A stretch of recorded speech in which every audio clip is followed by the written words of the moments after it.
Olá, meu amigo, tudo bem com você? Dá uma olhadinha nesta notícia que eu estou te mostrando aí. O Procurador-Geral da República, Augusto Aras, defende a constitucionalidade da PEC dos precatórios.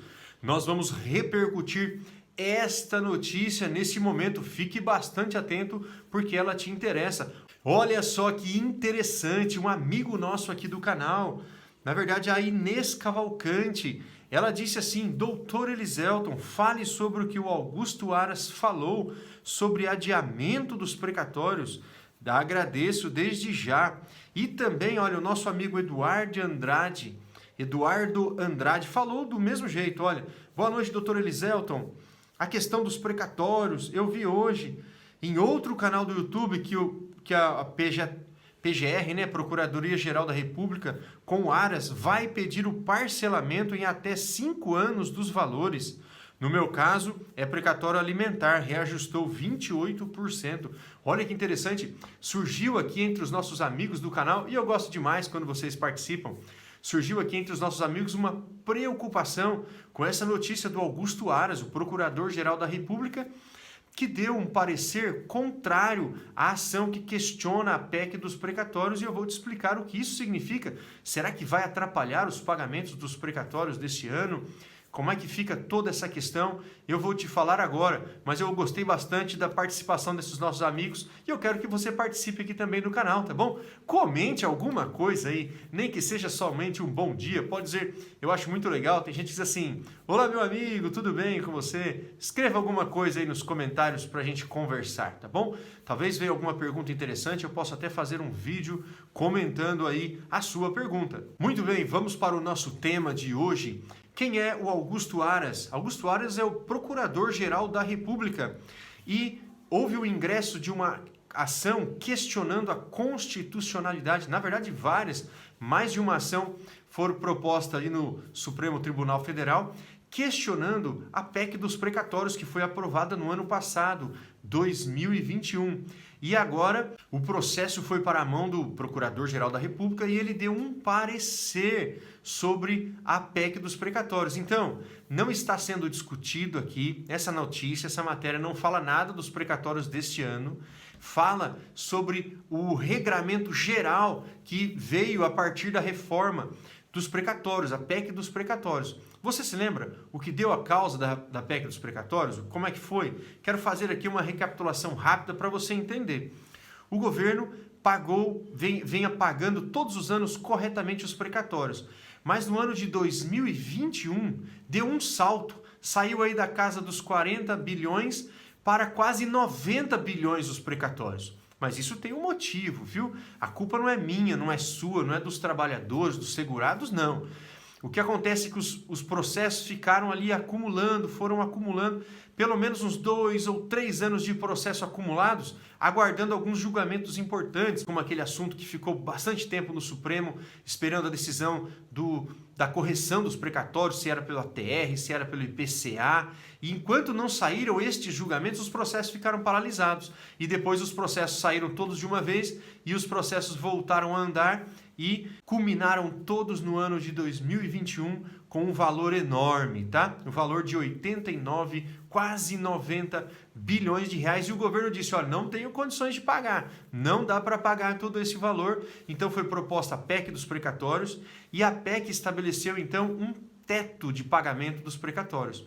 Esse ano, se não me falha a memória, esse teto vai ser algo em torno de 45 bilhões de reais que serão pagos neste ano de precatórios. E quando não é suficiente o valor previsto para aquele ano, o precatório é jogado para o ano seguinte. E aí criou-se também uma série de regras, de prioridades, até mesmo alguns casos onde é possível parcelar, é possível negociar ali com o governo e receber um valor menor no precatório. Então criaram-se várias regras que nós não vamos tratar agora. Então esta PEC do precatório é ela que está sendo questionada e o Augusto Aras deu um parecer sobre essa ação de inconstitucionalidade que está no Supremo Tribunal Federal. Então vamos dar uma olhadinha e você vai entender melhor. Olha o que diz a notícia. O Procurador-Geral da República, Augusto Aras, em uma manifestação enviada ao STF, Supremo Tribunal Federal, defendeu a constitucionalidade da aprovação da PEC dos precatórios. O texto é resposta aos questionamentos do PDT e de um conjunto de entidades de servidores públicos sobre as emendas. Então, o Procurador-Geral da República, Augusto Aras, ele precisa se manifestar nas ações que questionam a constitucionalidade de uma lei.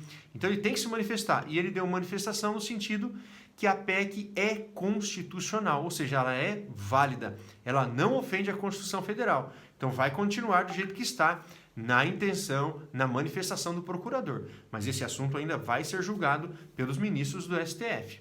Então, e ele disse mais, olha a reportagem que diz.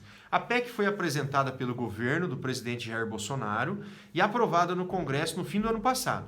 O objetivo era viabilizar o pagamento do Auxílio Brasil de R$ 400 em 2022, mas também abriu espaço para outros gastos, com uma folga de 113 bilhões no orçamento.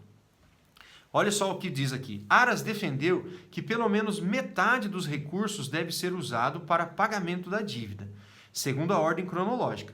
A alegação foi levantada pelo PDT, que argumenta em ação que o novo modelo viola a ordem de apresentação. Para o Procurador-Geral da República, o pagamento de precatórios, segundo a ordem cronológica, é regra que prestigia o princípio da igualdade. A quitação dos débitos vencidos mediante acordos diretos com deságio é medida excepcional. Então, aqui o Procurador-Geral da República entendeu que é constitucional. Por quê? A PEC prevê que no caso de você ter um precatório não sendo pago neste ano, no ano que estava ali o orçamento para pagar, você pode negociar com um deságio para receber com prioridade no ano seguinte. Então, o PDT aqui entrou com ação de inconstitucionalidade usando este argumento e também outros, que eu entendo que é inconstitucional também, mas o procurador entendeu que não é. Então, fica vigorando a regra da PEC dos precatórios. Vamos continuar que tem mais notícia aqui. Por outro lado, Aras discordou de um dos questionamentos de outra ação. Olha que interessante, antes eu quero voltar. Olha o que diz o texto aqui. É um texto de economia do site UOL, o site famoso. E põe um site famoso. E diz discordou, né? Seria discordou, tá bom? Mas vamos deixar para lá, né? Por outro lado, Aras discordou de um dos questionamentos de outra ação movida pelo CFOAB, Conselho Federal da Ordem dos Advogados do Brasil, e pela AMB, Associação dos Magistrados Brasileiros, e por outras 4 entidades de defesa dos servidores públicos. O texto questionava a redução da data limite para a inserção dos precatórios, que serão pagos até o fim do ano seguinte no orçamento público. Olha, eu vou explicar já isso daqui. Para os grupos, o novo prazo levaria à diminuição no patrimônio do credor. Já o Procurador-Geral acredita que não há essa chance, uma vez que o crédito será corrigido pela Selic até o efetivo pagamento. O que foi questionado também aqui, mais um argumento. Houve uma mudança na data da inscrição ali dos precatórios. Antes, qual era a data limite para você expedir um precatório para pagar no orçamento seguinte? Era até o dia 1º de julho. Agora diminuiu a data. Então, aqueles que vão receber em 2023 têm que expedir ali o ofício de pagamento até o dia 2 de abril. Você percebe? Então, enxugou um pouco mais. Tudo isso o governo fez para tentar pagar um pouco menos no ano de 2023. E foi questionado se isso era inconstitucional. E o Procurador-Geral da República disse que não, porque tudo vai ser atualizado no momento do pagamento. Vamos lá, seguindo para terminar. Além disso, Aras argumentou que é constitucional o adiamento por 5 anos, ou seja, até o fim de 2026, para o pagamento de parte dos precatórios da União. Isso porque, segundo o Procurador-Geral da República, a quitação imediata de todos os precatórios pode levar à inviabilização de serviços públicos essenciais. Exigir do ente público federal a quitação imediata de todos os precatórios pode resultar, em razão dos impactos econômicos severos ocasionados pela pandemia de Covid-19, na inviabilização de serviços públicos essenciais, inclusive relacionados à própria saúde pública, bem como de programas assistenciais indispensáveis para a subsistência de parcela da população brasileira, explicou Aras. Olha só, meu amigo, então não mudou nada. Continuou a PEC do precatório vigente. Essa decisão, na verdade não é uma decisão, é uma manifestação do Procurador-Geral da República. Tudo continua como foi feita a PEC dos precatórios. Eu continuo acreditando que os precatórios de 2020 serão todos pagos. tá? Porque o valor se encaixa dentro do orçamento. Agora, para 2023 eu já tenho dúvida, porque eu acredito que vai fazer uma bola de neve, porque é fechado dentro de um orçamento. Se não pagar todos, o que restou é jogado para o ano seguinte e aí cria-se uma bola de neve que até 2026 tem que pagar tudo, mas eu acredito, sinceramente, que até 2026 não serão pagos todos os precatórios, tá bom? Mas vamos seguir aqui confiantes e eu quero pedir para você, se você não é inscrito nesse canal, se inscreva, meu amigo. A inscrição aqui é gratuita, você tem informações gratuitas sobre os seus direitos. E não se esqueça de apertar o like, tá bom? Isso faz muito bem para o canal, porque o YouTube vai entender que você gostou do conteúdo. Um grande abraço para você!